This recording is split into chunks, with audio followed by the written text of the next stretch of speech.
ये Huberman lab podcast का एक एपिसोड है जिसमें एंड्रयू ह्यूबरमैन ने डॉक्टर एरिक जार्विस को बुलाया है। Andrew Stanford school of medicine में प्रोफेसर हैं और doctor Jarvis Rockefeller university New York में प्रोफेसर हैं। डॉक्टर जार्विस का काम है दिमाग में लैंग्वेज और बोलने के तरीके, स्पीच डिसऑर्डर्स, लैंग्वेज और म्यूजिक, डांस के बीच का कनेक्शन समझना।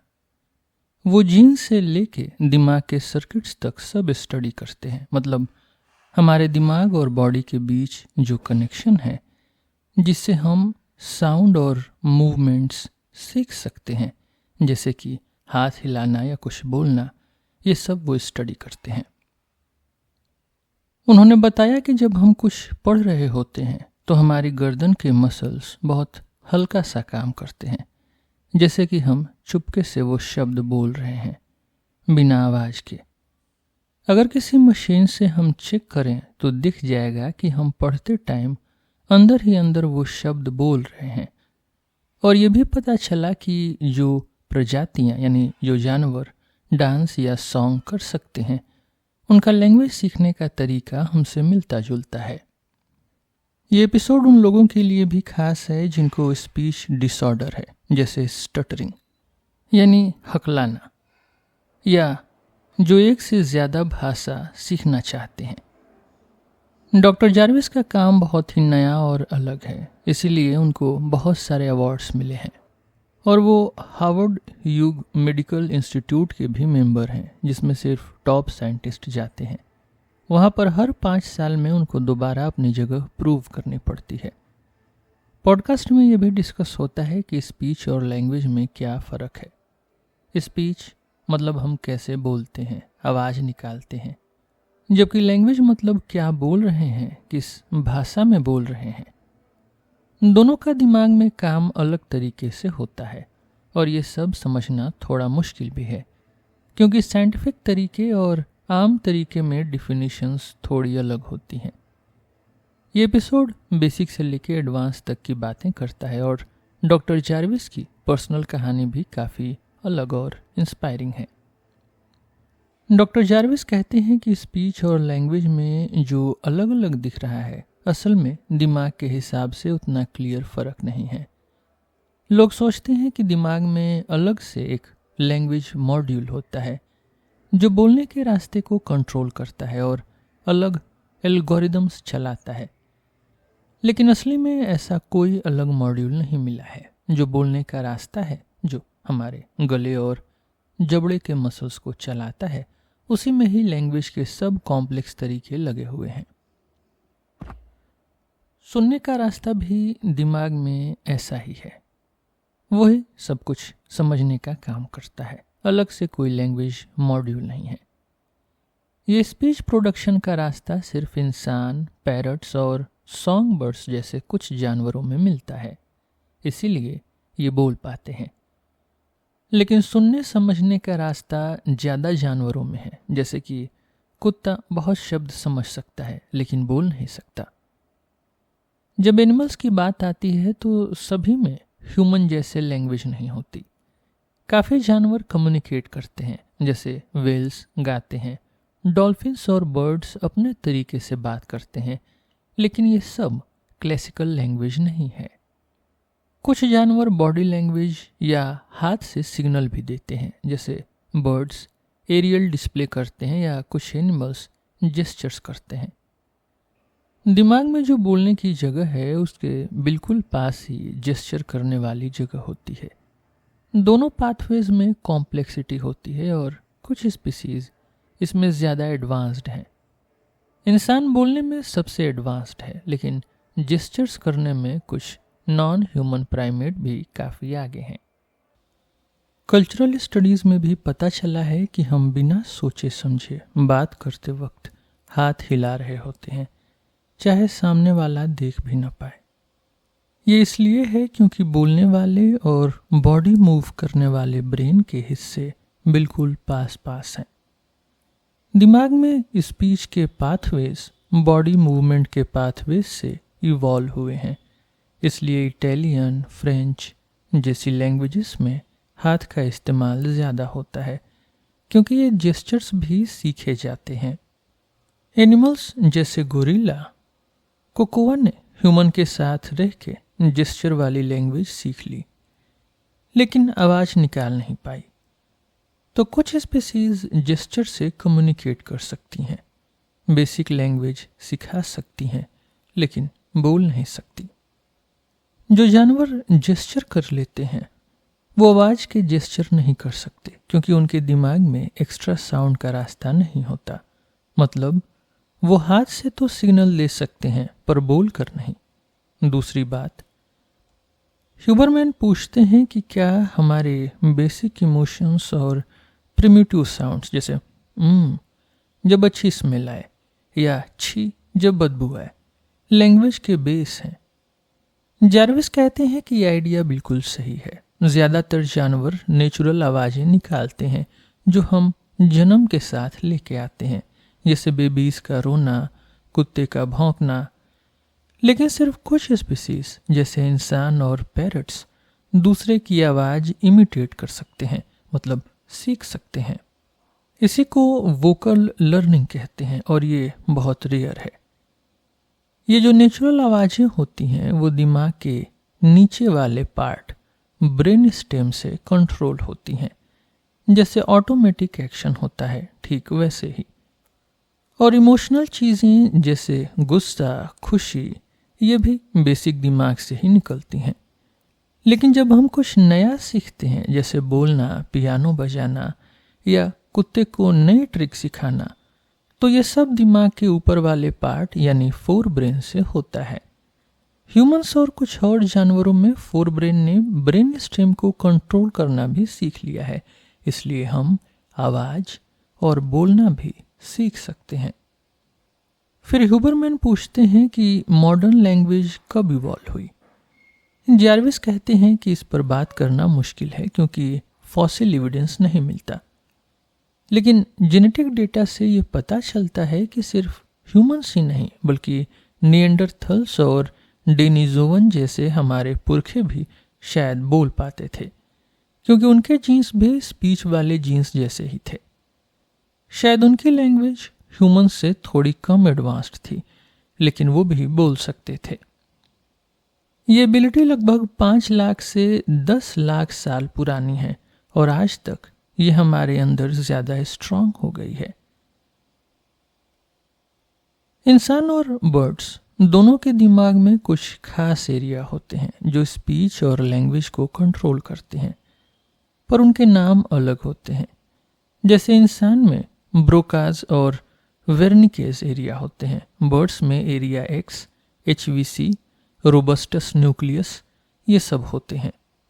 लेकिन दोनों के काम मिलते जुलते हैं, मतलब फंक्शन सेम है, चाहे नाम अलग हो। कुछ बर्ड्स जैसे सॉन्ग बर्ड्स, पैरट्स और हमिंग बर्ड्स आवाज़ इमिटेट कर सकते हैं, बिल्कुल इंसान की तरह। ये एबिलिटी उनके दिमाग में स्पेशल सर्किट्स की वजह से होती है जो दूसरे जानवरों में नहीं होती। एक और सिमिलरिटी है क्रिटिकल पीरियड की। ये वो समय होता है जब लैंग्वेज या सॉन्ग बहुत आसानी से सीख सकते हैं, बाद में मुश्किल हो जाता है। अगर इस पीरियड में किसी इंसान या बर्ड को लैंग्वेज या सॉन्ग नहीं मिली या सुनाई नहीं दिया, तो बाद में उनका बोलना या सॉन्ग बनाना खराब हो जाता है। और अगर सुनने की पावर चली गई तो स्पीच या सॉन्ग भी धीरे धीरे खत्म हो जाता है। ये चीज़ नॉन वोकल लर्निंग जानवरों में नहीं होती। दिमाग के स्टडी में ये भी मिला कि इंसान और वोकल लर्निंग बर्ड्स के जीन्स भी सेम टाइप के होते हैं, जैसे FOXP2 जीन। अगर इस जीन में गड़बड़ हो जाए तो दोनों में, इंसान और बर्ड, सेम तरह की बोलने की प्रॉब्लम आ जाती है, मतलब बिहेवियर में सिमिलरिटी है, तो उसकी जेनेटिक प्रॉब्लम भी सिमिलर है, चाहे दोनों प्रजातियां 30 करोड़ साल पहले अलग हो गई हों। हमिंग बर्ड्स एक यूनिक एग्जाम्पल है। ये अपने पंख से आवाज़ निकालते हैं, गाते भी हैं और कभी कभी दोनों को एक साथ कोऑर्डिनेट करते हैं, मतलब गाते वक्त पंख भी बजाते हैं जैसे कोई एक ही गाना है। और इनका दिमाग बहुत छोटा होता है, फिर भी ये सब कुछ कर लेते हैं। बर्ड्स अपने खुद की प्रजाति का सॉन्ग सबसे अच्छे से सीख लेते हैं, लेकिन दूसरी प्रजाति का सॉन्ग भी सीख सकते हैं, लेकिन उतना परफेक्ट नहीं। बिल्कुल वैसे ही जैसे इंसान अपनी माँ की मातृभाषा सबसे अच्छे से सीखता है, दूसरी लैंग्वेज थोड़ी मुश्किल लगती है। इसको इन्नेट प्री डिस्पोजिशन यानी पहले से अंदर डाली हुई छाप भी कहते हैं। जेनेटिक्स और कल्चर दोनों मिलकर हमारी बोलने की एबिलिटी को शेप करते हैं। जैसे बर्ड्स में जेब्रा फिंच को अगर कैनरी के साथ पाला जाए तो उसका सॉन्ग भी दोनों का मिक्स हो जाता है, मतलब एक तरह का हाइब्रिड सॉन्ग आ जाता है। लेकिन फिर भी अगर जेब्रा फिंच के पास उसी की प्रजाति का बर्ड हो तो वो अपने स्पीसीज का सॉन्ग ही पहले सीखेगा। इसमें सोशल बॉन्डिंग भी मैटर करती है, अपनी प्रजाति के साथ ज़्यादा सीख होती है। यह चीज़ ह्यूमंस में भी होती है। जैसे जब अलग अलग लैंग्वेज बोलने वाले लोग एक जगह मिलते हैं तो बच्चे एक नई हाइब्रिड लैंग्वेज बना लेते हैं जिसे पिडगिन कहते हैं। बच्चे दोनों भाषा सुनते हैं क्रिटिकल पीरियड यानी सीखने का जो बेस्ट टाइम है इसमें, इसलिए उनको मर्ज कर लेते हैं, लेकिन बड़े लोग वैसे नहीं कर पाते। जीन्स भी स्पीच और सॉन्ग में काफ़ी रोल प्ले करते हैं।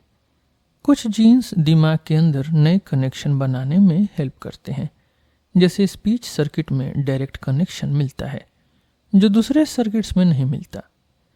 रिसर्चर्स ने देखा कि कुछ जीन्स जो नॉर्मली कनेक्शंस बनने से रोक देते हैं उन्हें स्पीच सर्किट में बंद यानी ऑफ कर दिया जाता है ताकि स्पेशल कनेक्शन बन सके। मतलब जीन ऑफ करने से स्पेशल स्पीच वाली कनेक्टिविटी बन जाती है। कुछ और जीन्स जैसे पैरवेल्ब्यूमिन और हीट शॉक प्रोटीन्स दिमाग को प्रोटेक्ट करते हैं जब वो ज़्यादा काम करता है, क्योंकि लेरिंग्स जो हमारा वॉइस बॉक्स है इसकी मसल्स बॉडी की सबसे तेज फायरिंग मसल्स हैं। ये जीन्स इसलिए भी इम्पॉर्टेंट है कि जब हमारा दिमाग बोलते वक्त या गाते वक्त ज़्यादा एक्टिव हो जाता है तो ये उसको सेफ रखते हैं। जब हम बोलते हैं तो हमारे गले की मसल्स बहुत तेज काम करती हैं, नॉर्मल चलने या भागने से 3 से 5 टाइम्स तेज।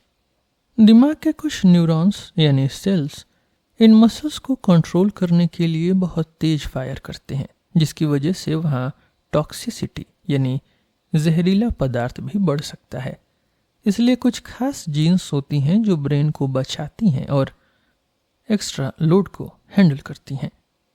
दूसरा, कुछ जीन्स दिमाग को फ्लेक्सिबल बनाते हैं जिसे न्यूरोप्लास्टिसिटी कहते हैं, ताकि हम नई चीज़ें सीख सकें, जैसे बोलना। स्पीच या बोलने का काम दूसरी चीज़ों के कंपैरिजन में ज़्यादा कॉम्प्लेक्स है, इसलिए ब्रेन को ज़्यादा प्लास्टिसिटी चाहिए होती है।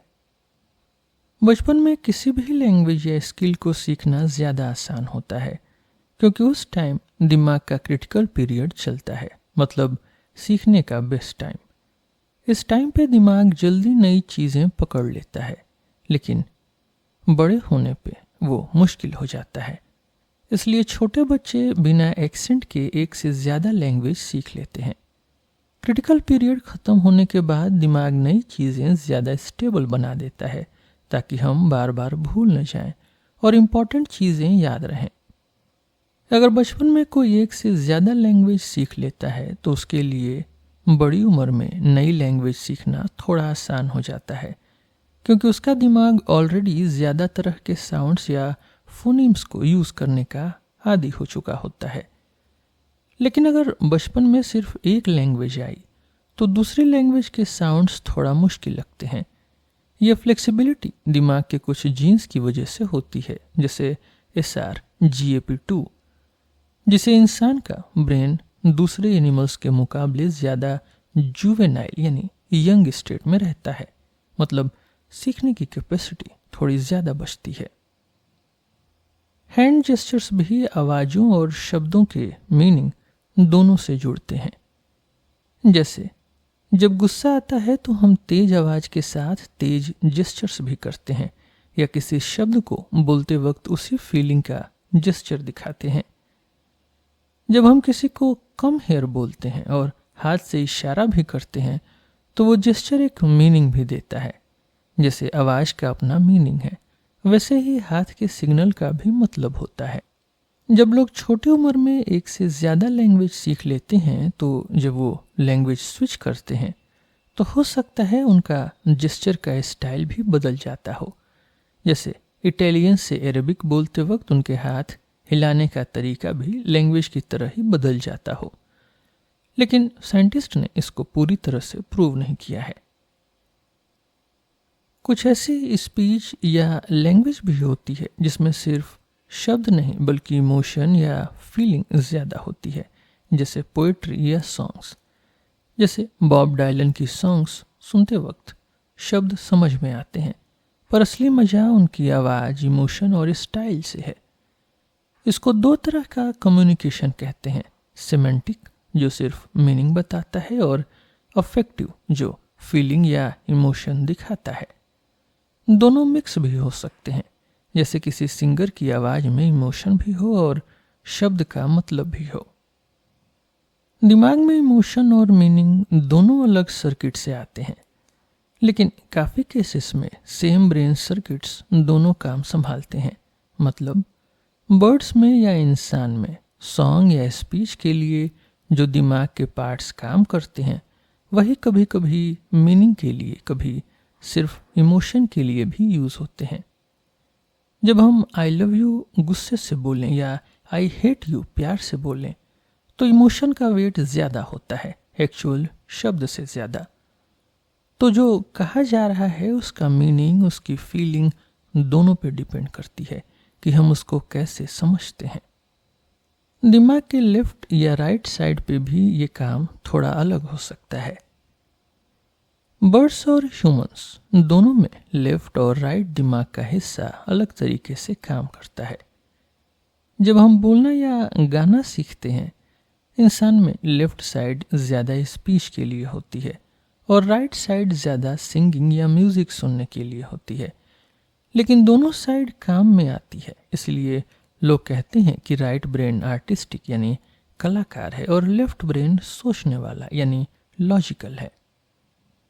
दूसरा, जो जानवर आवाज़ सीख सकते हैं वो इमोशनल फीलिंग वाले कम्युनिकेशन में अपनी आवाज़ का यूज़ करते हैं, लेकिन सिर्फ कुछ ही, जैसे ह्यूमंस, कुछ पैरट्स और डॉल्फिन्स शब्द का मीनिंग यानी सेमेंटिक के लिए भी यूज़ करते हैं।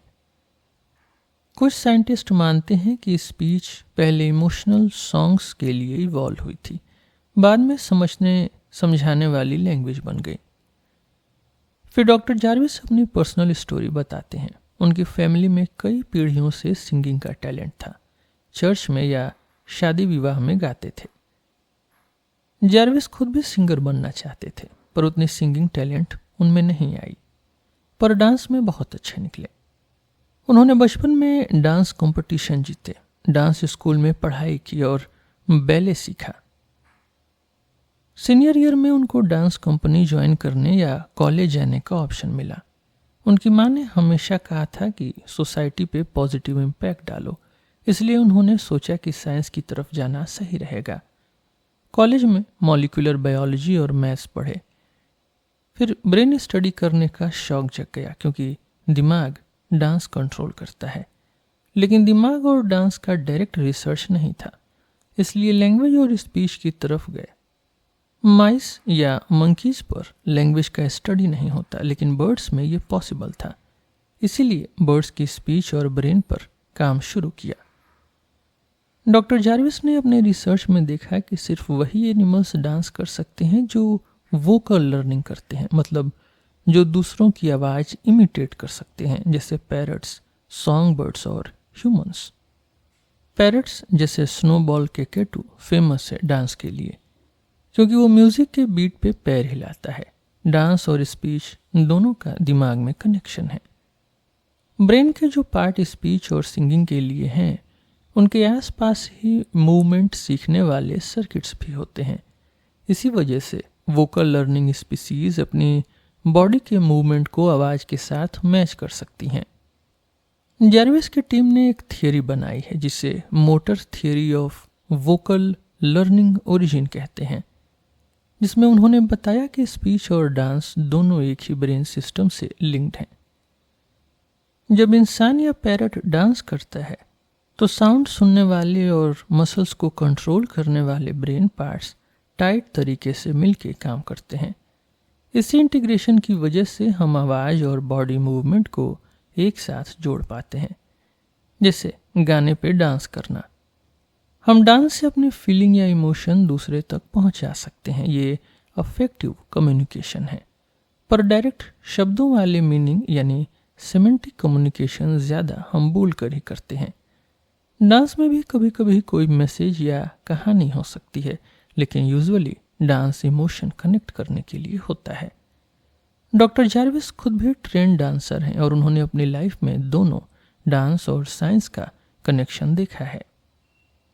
बैलेट डांस या किसी भी स्टोरी डांस में लोग मीनिंग समझने की कोशिश करते हैं, लेकिन जितनी क्लियरली बातों से समझ आता है उतना डांस से नहीं आता। डांस में इमोशन और स्टोरी दोनों हो सकते हैं, लेकिन क्लब या पार्टी में लोग डांस ज़्यादा फीलिंग या ग्रुप सिंग के लिए करते हैं, न कि बात समझाने के लिए।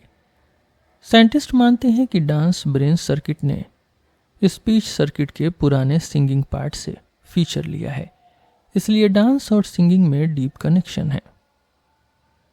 कुछ म्यूजिक जैसे ओपेरा या जॉनी कैश जैसे सिंगर्स की आवाज़ सुन के लगता है कि सिंगर और सुनने वाले के बीच कुछ रेजोनेंस यानी एक फीलिंग का वाइब्रेशन बनता है।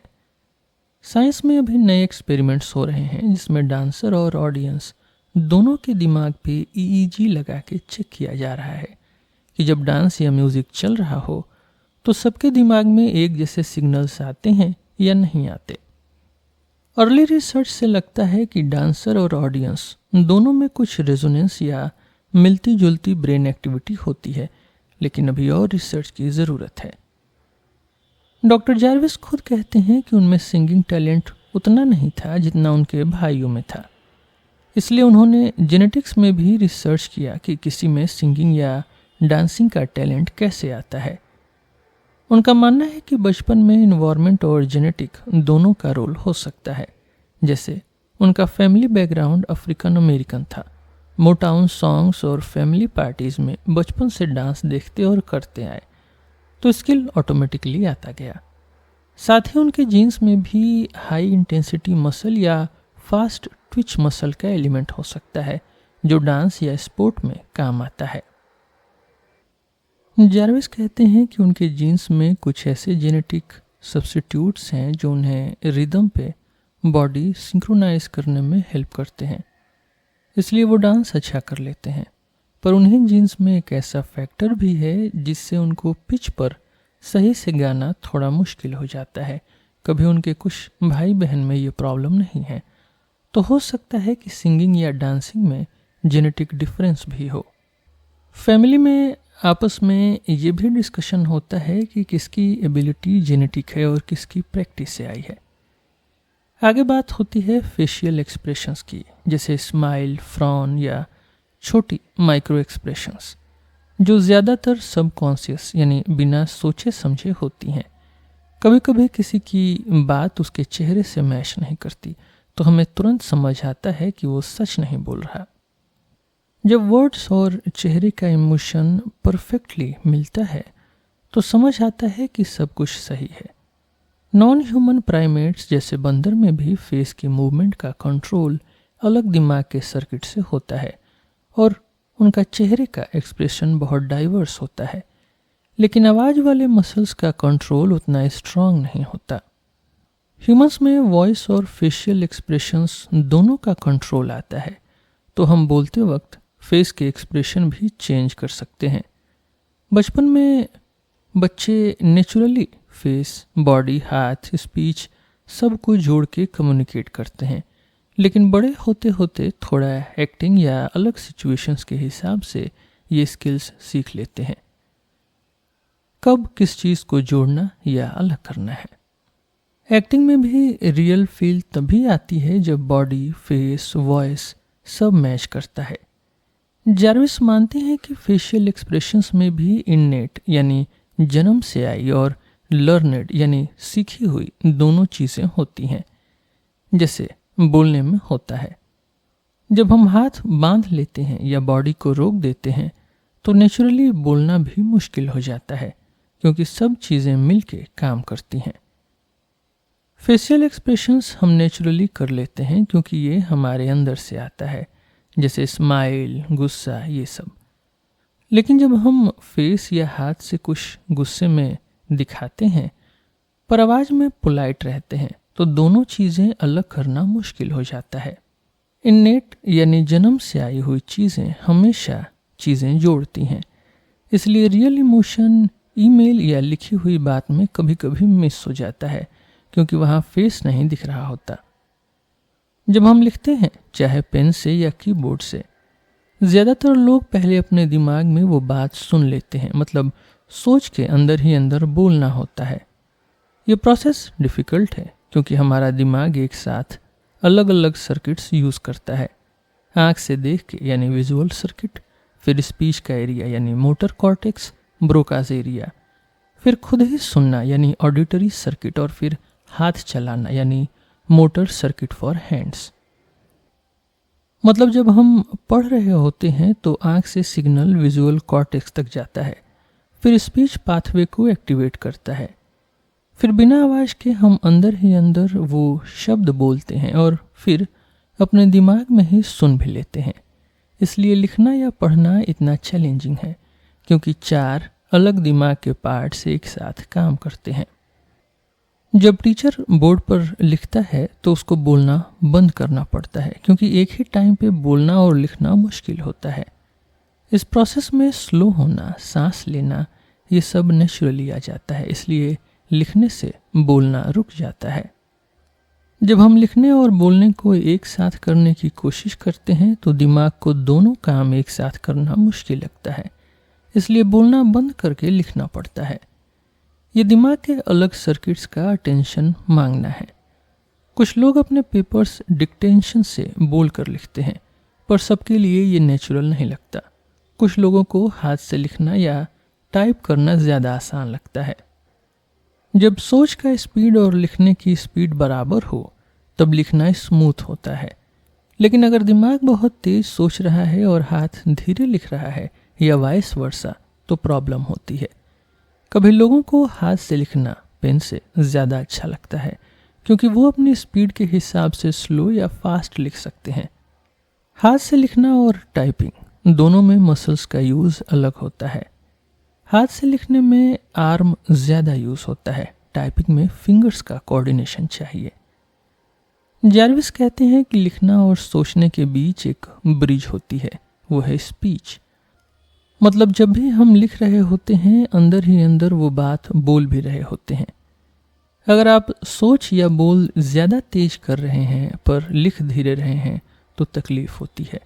अगर बोलना, लिखना, सोचना सब सेम स्पीड में हो तभी स्मूथ होता है। पॉडकास्ट के लिए ज़रूरी है कि आप स्पीच के मोड में आ जाइए और कभी कभी सॉन्ग लिरिक्स पढ़ना या दिमाग में गा लेना वोकल कॉर्ड्स को वार्म अप करने में मदद करता है। ये सब एक्सरसाइजेस स्पीच के सर्किट्स को साइलेंटली भी एक्टिव करती हैं, भले ही आप आवाज़ न निकालें। ये टेक्निक पार्किंसंस पेशेंट्स में भी काम आती हैं। सिंगिंग या म्यूज़िक सुनना उन्हें बोलने में और मूव करने में हेल्प करता है क्योंकि सिंगिंग के ब्रेन सर्किट्स बोलने से पहले से दिमाग में मजबूत हैं। स्टटर यानी हकलाने की प्रॉब्लम को लोग अक्सर पेशेंस के साथ नहीं लेते और लोग सोचते हैं कि जो स्टटर करता है, जो हकलाता है, उसका दिमाग धीरे चलता है, लेकिन ऐसा नहीं है।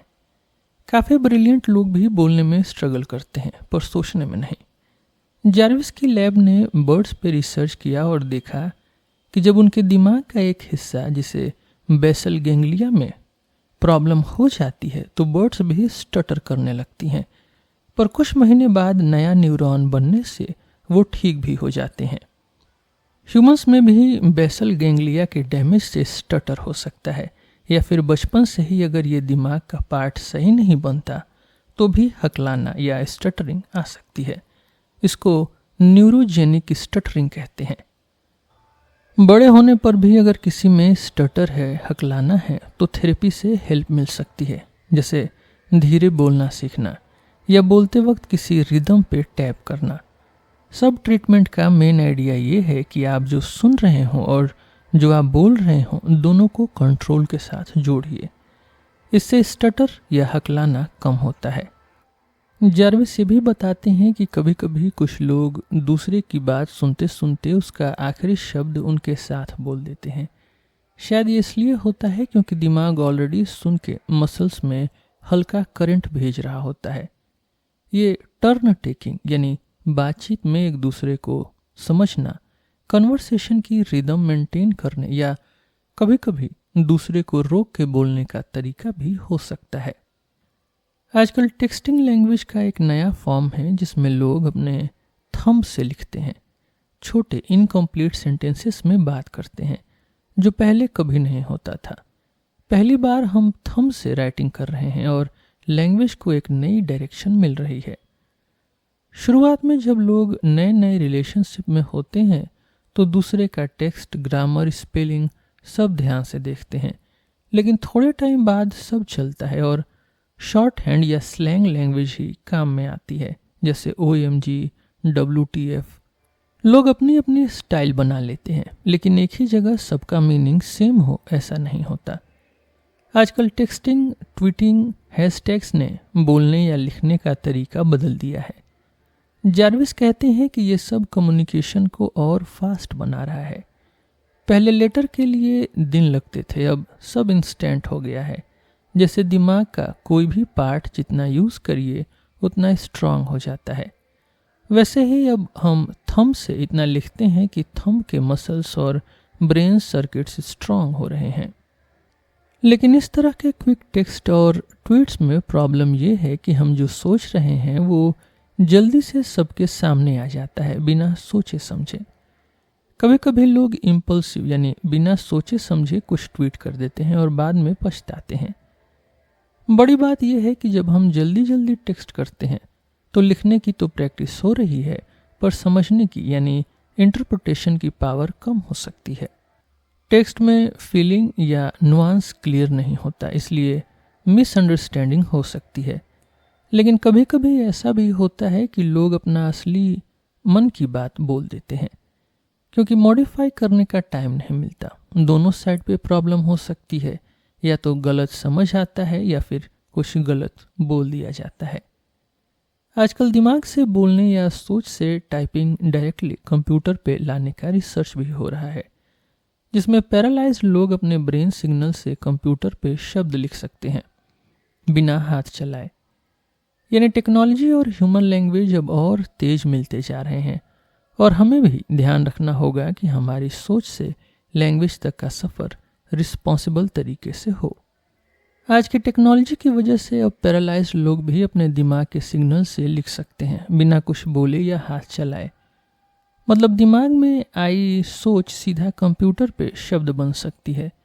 यह भी रिसर्च में है, लेकिन फ्यूचर में ये और भी आसान हो जाएगा। साइंटिस्ट जैसे एडी चेंग काम कर रहे हैं कि स्पीच सर्किट और लैंग्वेज सर्किट अलग नहीं होते, दोनों एक साथ काम करते हैं, इसलिए सोच को डायरेक्ट लिखने में कन्वर्ट किया जा सकता है। आने वाले टाइम में हो सकता है कि बिना बोले, बिना लिखे, सिर्फ दिमाग से ही शब्द दूसरे जगह भेज पाएं। ये चीज़ अच्छी भी है, पर एथिकल यानी नैतिक दिक्कत भी आ सकती है। आगे बात आती है कि अपनी लैंग्वेज या बोलने की स्किल कैसे इम्प्रूव करें। जार्विस कहते हैं कि उन्होंने डांस छोड़ा नहीं, क्योंकि डांस सिर्फ बॉडी नहीं, दिमाग को भी फ्रेश रखता है। साइंस में मूवमेंट और थिंकिंग को अलग माना जाता है, पर जब हम डांस या फिजिकल एक्टिविटी करते हैं तो ब्रेन के वो सर्किट्स एक्टिव होते हैं जो थिंकिंग में भी हेल्प करते हैं। मतलब बॉडी मूव करना, चाहे डांस हो, वॉक हो, रन हो, ये सब दिमाग को हेल्दी रखते हैं। स्पीच प्रैक्टिस, बोलना, गाना, ये सब भी फेशियल मसल्स को और ब्रेन को ट्यून में रखते हैं। इसलिए अगर दिमाग को स्ट्रांग रखना है तो हमेशा बॉडी और बोलने दोनों की प्रैक्टिस करते रहिए। जार्विस खुद अपने अनुभव से कहते हैं कि मूवमेंट, स्पेशली डांस, उनके दिमाग को हमेशा एक्टिव रखता है। जार्विस बताते हैं कि उन्होंने जीनोम्स, डीएनए का पूरा कोड पर काम इसलिए शुरू किया क्योंकि नेचर ने खुद हर एनिमल में अलग अलग एक्सपेरिमेंट किए हैं। अलग स्पीसीज में वोकल लर्निंग जैसे ट्रेड्स, जैसे आवाज़ इमिटेट करना, कई बार इवॉल्व हुए हैं और उन सब में मिलते जुलते जीन्स बदले हैं। ये समझने के लिए कि कौन से जीन्स बोलने से जुड़े हैं और कौन से किसी और चीज़ से, साइंटिस्ट को अलग अलग स्पीसीज के जीनोम्स कंपेयर करने पड़ते हैं। इसको कंपेरेटिव जीनोमिक्स बोलते हैं, जिसमें एक जैसे ट्रेड्स वाले स्पीसीज के जीन्स का डिफरेंस देखा जाता है। आज के लिए बस इतना ही। हम फिर मिलेंगे आपसे एक नए एपिसोड में एक नए टॉपिक के साथ। मेरा नाम है रोहित और आप सुन रहे थे सिलेबस विद रोहित। धन्यवाद।